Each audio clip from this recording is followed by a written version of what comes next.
Para começar, pessoal, eu fiz aqui um exemplo que vai comparar a performance, né, entre SQL Server e não, no Postgres, né, com .NET 9, usando o Dapper, Entity Framework e a DO, né. Uma coisa que eu sempre falo, né, e assim continua, né, acontecendo, a comunidade Postgres ela é bem engajada aí em dar suporte a múltiplas stacks, né? Então, o legal de tudo isso é que você vai ter os caras sempre aí, ser uma versão nova aí do .NET e tal, o que, que a gente vai fazer, né? Então, o driver aqui é o NPG SQL, né? Se a gente pegar aqui, deixa eu pegar aqui Entity Postgres, acho que é até mais fácil aqui, ó. NPG SQL Entity Framework Core. Então, ó, saiu esses dias o preview do .NET 10, né, o preview 3 já está aqui com suporte. Preview 2, preview 1. E está saindo versões novas aí do .NET 9, eles estão liberando isso. Então, o pessoal é bem engajado, né?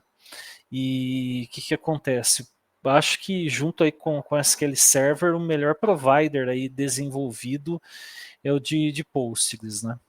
Eu mandei aí para vocês, pessoal, no chat, quem puder dar um star aí, eu até agradeço. Tem aqui o nosso exemplo, né, de .NET 9, vou até mandar de novo aí para vocês. Acho que eu já mandei aqui, beleza. Quem puder dar um star aí, eu agradeço, pessoal.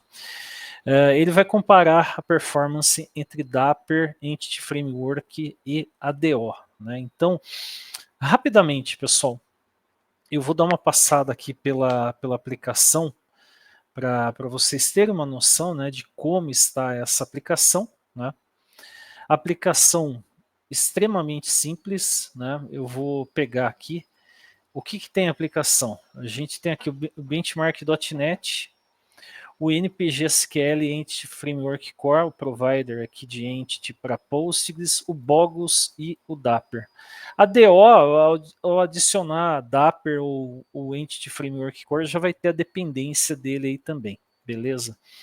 E a gente vai ter aqui, pessoal, essas duas classes, empresa e contato. Uma empresa pode ter N contatos, né? Então a ideia é fazer uma simulação aí de um cenário que você tem mestre detalhe, 1 para N, né? Que é uma necessidade aí clássica, né? Aqui a gente vai ter o equivalente aqui dessas classes para entity, né? Tanto tá aqui com as annotations, né? Foreign key, tal. A gente vai ter aqui uma classe de contexto, então empresas, contatos. Então, pessoal, está aqui, olha, empresa tem muitos contatos, contato tem uma empresa, beleza. O que a gente vai ter aqui também daí? Vai ter aqui a classe de testes. A classe de testes, pessoal, ela foi marcada aqui com esses atributos do benchmark.net, né? Então, eu estou inicializando, eu leio isso de variáveis de ambiente, inclusive tem uma classe aqui, configurações, que pega aqui as conexões das variáveis de ambiente, eu fiz para facilitar a vida, beleza. Aí o que vai acontecer aqui? O iteration setup, ele roda isso para inicializar, cria aqui os datasets aqui do Bogus para gerar dados fake. O benchmark é o método aqui de benchmark, o método que ele vai rodar algumas baterias de testes. Esses 5 aqui são 5 baterias de testes que vão ser executadas.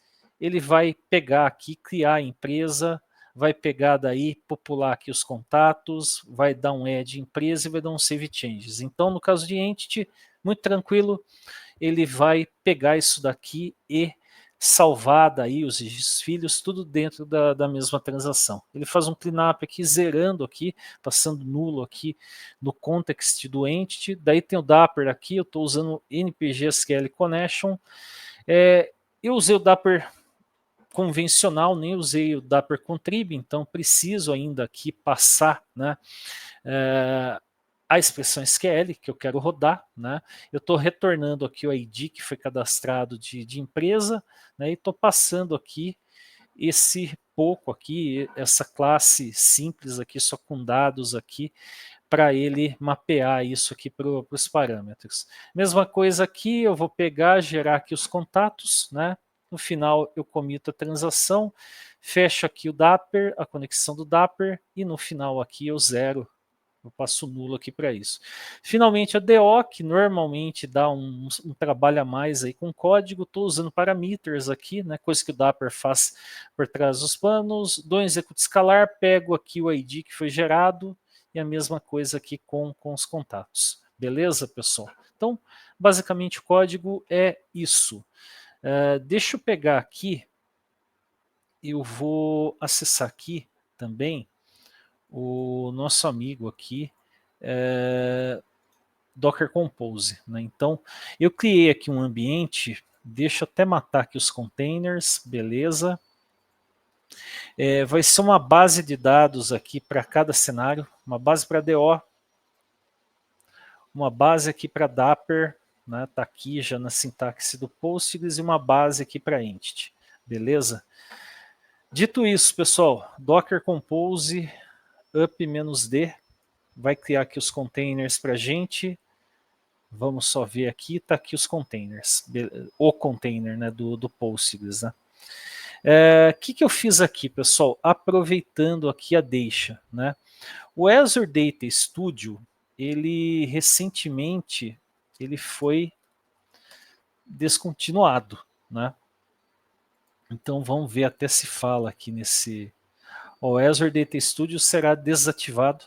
Na verdade, tá para ser desativado ainda. Né? Eu jurava que já tinha sido desativado totalmente, mas ainda está disponível.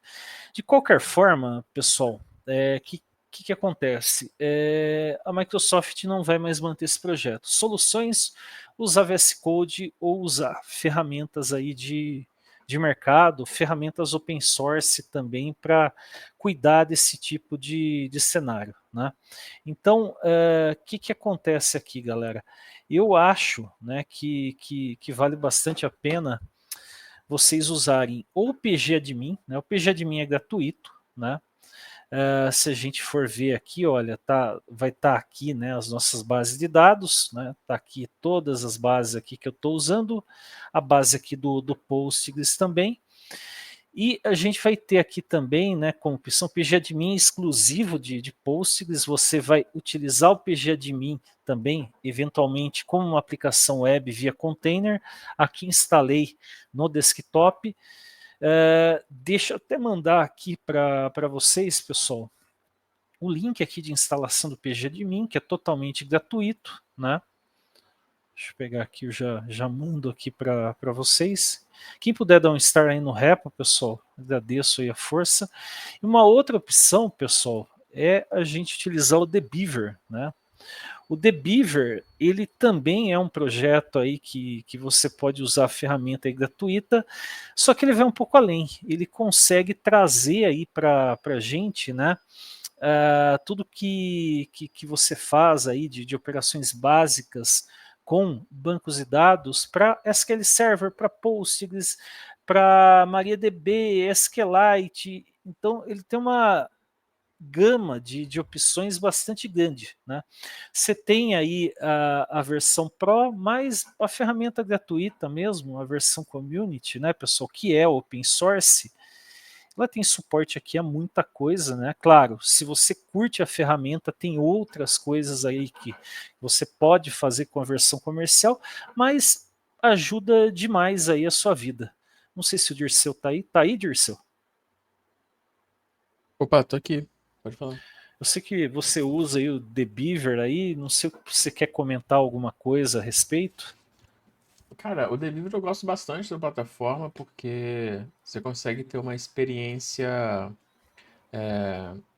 uniforme se você está trabalhando com SQL Server, Postgres, MariaDB, Oracle. Você consegue utilizar uma ferramenta só, porque ele é multi-SGBD, né? Então eu acho isso legal.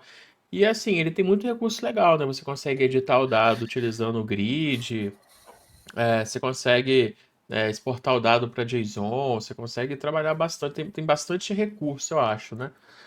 Para você trabalhar com o Debiver. Acho que o editor de query dele é bem ruim, tem muita coisa para melhorar nesse ponto, né?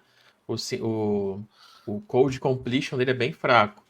Mas, no geral, é uma ferramenta bem boa, cara. Eu gosto bastante do Debiver, especialmente para trabalhar com Postgres, com MySQL, com Oracle, eu gosto bastante.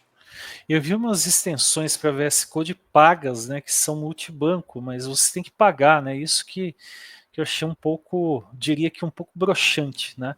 É, E uma coisa que eu achei legal do The Beaver, no estado atual dele, antigamente você tinha que ficar baixando o driver JDBC e configurando, né, Dirceu, porque ele é feito em Java. Hoje em dia, tipo, você vai usar alguma coisa, se está sem o driver JDBC, ele já fala que vai fazer o download para você e beleza, né? ele baixa em tempo real. Ah, quer conectar com o Oracle? Clica aqui em download, já baixa o driver do Oracle e já instala Sim, para você sozinho também. Então, toda aquela dor de cabeça não existe mais. sim. Então tem isso aí, eu já utilizei aqui os dois aqui, a gente dá uma olhada aqui daqui a pouco, mas o que a gente vai fazer aqui, pessoal, para executar aqui o nosso exemplo, né? Eu tenho aqui, pessoal, esse script aqui, né, o run tests, que está com as variáveis de ambiente aqui, como que a gente vai rodar aqui esse projeto. Então eu vou abrir aqui para vocês verem, né, o nosso amigo aqui, Windows Terminal. Vamos copiar aqui as variáveis de ambiente.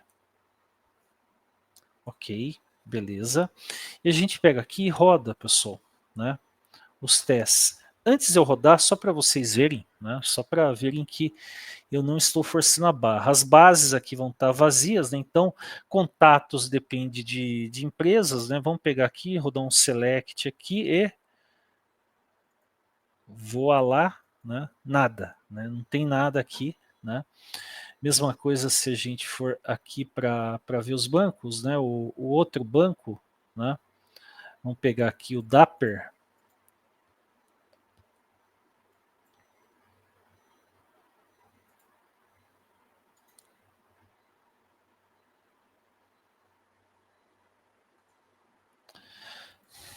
Não vai ter nada aqui também. E depois vamos pegar aqui, por último, né, pessoal? Aqui no The Beaver, né? O Entity Framework.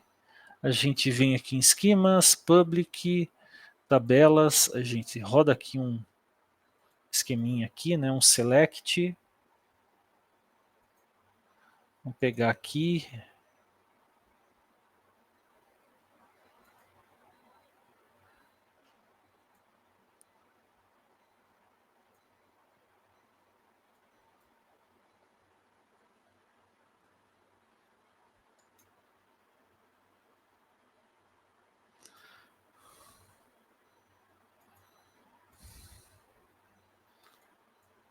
Deixa eu só pegar aqui, ver aqui os dados. Não é para ter dado nenhum, então beleza. Tá aqui, pessoal. Aí a gente vai fazer aqui o seguinte, vamos rodar aqui, ele vai gerar dados fake para as empresas e para os contatos, vai gerar aqui 2 registros de contato por empresa, né? Ele vai começar a processar aqui, né, pessoal? Enquanto isso, enquanto ele processa isso, eu vou abrir aqui o Azure DevOps só para a gente acompanhar, né? O Azure DevOps, pessoal, ele está com um pipeline aqui, está parametrizado para que a gente consiga testar isso. Então tem uma library aqui que poderia ter diversas variáveis, eu acabei criando só essa, olha, 15 contatos por companhia, né? Vamos pegar aqui daí o pipeline. O pipeline, enquanto ele vai rodando aqui, né? Deixa eu dar uma passada rápida. Ele vai ter aqui as variáveis, as conexões. Essa variável aqui é a variável de ambiente que o PSQL, né, a linha de comando do Postgres espera. Então já deixei setado aqui.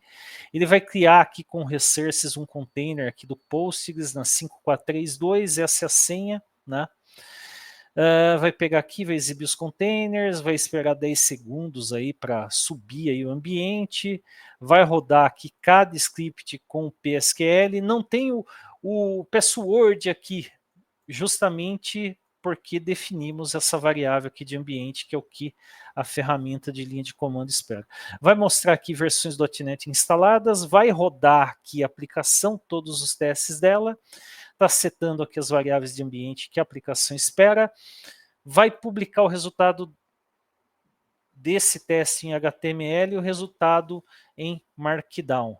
E daí ele vai conectar aqui em cada tabela 10 registros de empresas e select trazendo 30 registros de contato, uma amostragem aí para a gente ver o que rola, beleza? Vamos rodar aqui para vocês verem, enquanto isso.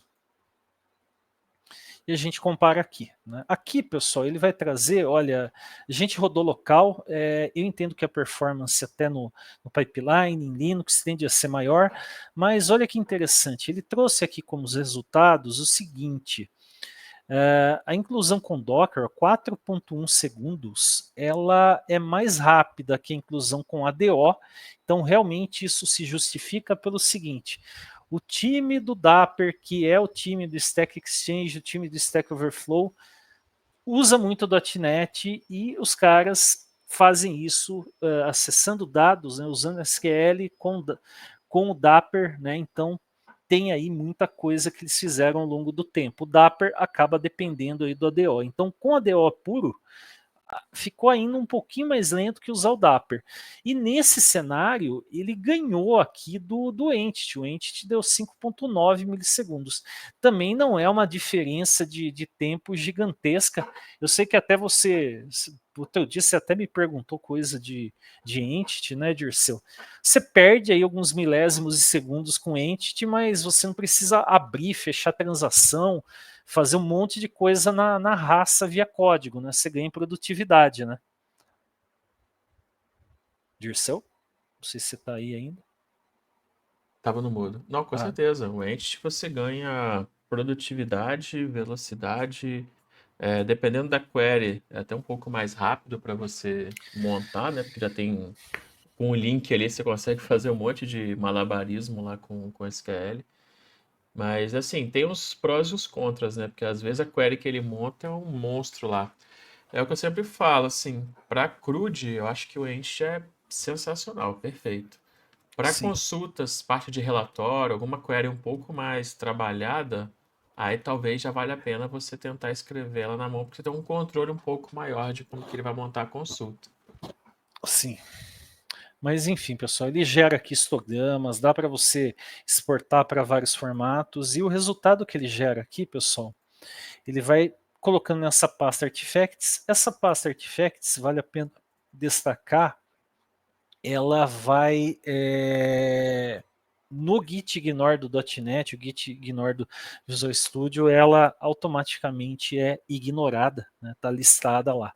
Mas está aqui o resultado, né, então ele gera aqui um HTML, a gente pode pegar aqui eventualmente, tem um Markdown, e até uma planilha aqui de Excel aqui com os resultados. Dá para vocês fazerem aqui várias coisas. Inclusive, é essa ferramenta que a Microsoft usa bastante para comparar a performance de funcionalidades em documentos aí falando sobre novidades de um novo release aí do .NET. Então, lá no lançamento do .NET 10 em novembro, ou mesmo agora com os seus previews, vocês vão se deparar aqui com esse tipo de tabela aqui em diversos momentos, ok? E isso é gerado com o benchmark.net. Se a gente for lá para o nosso resultado no Azure DevOps, né? Vamos pegar aqui, ele rodou, a gente fez isso com 15 registros, né? Então até coloquei aqui, olha, número de contatos por companhia, por empresa, 15. Se a gente pegar aqui, olha, ele vai rodar aqui, então tá todo o log aqui, 5 baterias de teste aqui por método de teste. Olha aqui, o Entity Framework, que estranho, ele acabou dando aqui um valor aqui que até eu jurei que ia dar menos aqui que o Dapper, né? Mas ele acabou aqui que deu um pouquinho mais aqui, ó, 3.389, pouquíssimos milésimos de segundo, o Dapper foi mais rápido que o ADO. Deixa eu até pegar aqui uma execução anterior, vamos ver aqui se às vezes acaba dando aí algumas variações, né? Vamos pegar aqui, tal.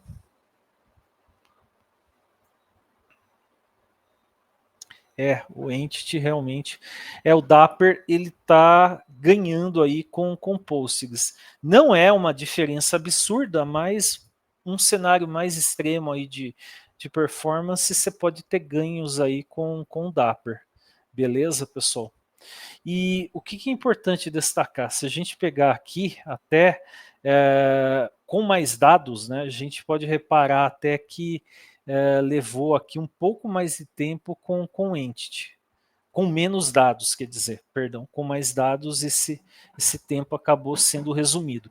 Então, se tivesse mais dados ainda, creio eu, vamos fazer um teste aqui, vamos incluir aqui, não faz, é um pouco absurdo o que eu vou estar fazendo aqui, mas tudo bem, 50 contatos por companhia, vamos deixar rodando aqui e ver o que ele vai trazer aqui depois de resultado final. Enquanto isso, pessoal, se a gente rodar aqui, a gente está utilizando aqui o nosso amigo Bogus, né? Então tá aqui, olha, empresa 1, empresa 2, se a gente der aqui um select aqui, select asterisco from public. Notem que aqui a questão do code complete, né? O code complete aqui do pgadmin, ele funciona bem, é uma ferramenta aí bem madura, né? Então a gente incluiu aqui 2 contatos para a empresa, então 2 contatos para a empresa 1, 2 contatos para a empresa 2, 2 contatos aqui para a empresa 3, beleza? Ok, se a gente for aqui em outra base, essa base ADO aqui, vou até copiar aqui. Tá aqui os nossos dados, coisas diferentes aqui em relação ao anterior. Se a gente filtrar aqui por contato também, olha aqui a Helena, Isabela, que não bate aqui com esses primeiros, né? A gente olhar aqui o The Beaver, né? Vamos pegar aqui, né? Tá aqui, ó, empresas. Deixa eu até fechar isso daqui. Tá aqui, olha. Empresas. Se a gente olhar aqui, contatos, tá aqui, ó, pessoal. 1, 2, tal, maravilha. Então, geramos dado fake, vimos aqui alternativas ao Azure Data Studio. Eu jurava, Dirceu, foi vacilo meu, mas eu jurava que o Azure Data Studio já ia sair em breve, né? Vai ter mais, tem quase um ano aí, uns 10 meses pela frente. Mas, assim, essas ferramentas eu acho, porque, assim, o suporte a Postgres dele também não era no mesmo nível do SQL Server do Azure SQL, né? Então, Não, não era. Era tipo assim, conecta, mas é só isso, não tem muita coisa além disso. sim. Ele está rodando aqui, pessoal. Vamos ver o que ele vai trazer aqui de resultado para a gente. Fez aí uma carga de dados maior, né? Mas olha aqui, ó, reduziu um pouco mais ainda a diferença, né? Aqui nesse cenário aqui, o ADO acabou ganhando, né? Então,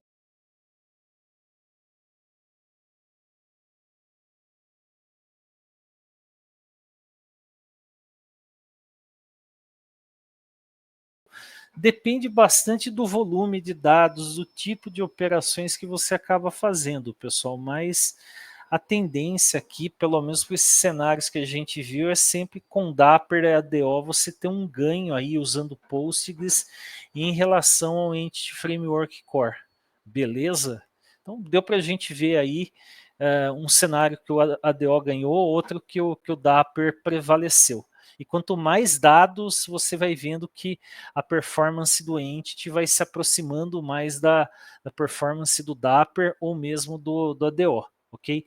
Você vai usar ADO toda hora? Não sei. O ADO é bem trabalhoso, né, pessoal? A gente acaba usando essas abstrações aí, Dapper, Entity, até para conseguir ganhar em produtividade, ficar mais fácil para manipular os dados aí no formato de objetos, ok?